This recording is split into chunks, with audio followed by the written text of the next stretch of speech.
Mutual फंडचं टॅगलाईनच हे आहे, investments are subject to market risk.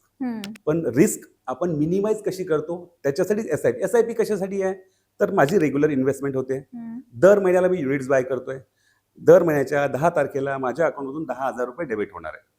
ह्या महिन्यात डेबिट झाले, नेक्स्ट इयरच्या 10 तारखेला डेबिट होणार आहे. पुढच्या महिन्याच्या 10 तारखेला मार्केट जर डिस्काउंटमध्ये असेल, मार्केट जर पडलेलं असेल, तर माझी अमाऊंट 10,000च आहे, पण मला नंबर ऑफ युनिट जास्त मिळणार आहे.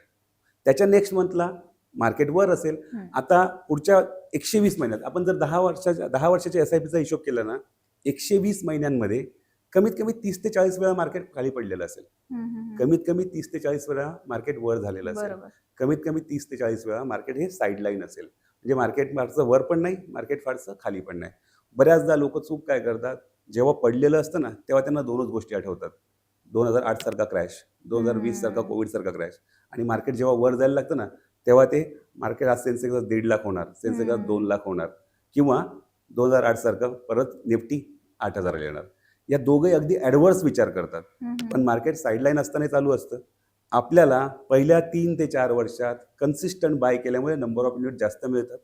ओव्हर द पिरियड मार्केट हे वर जात आहे, त्याच्यामुळे आपली व्हॅल्यू नक्की ग्रो होते.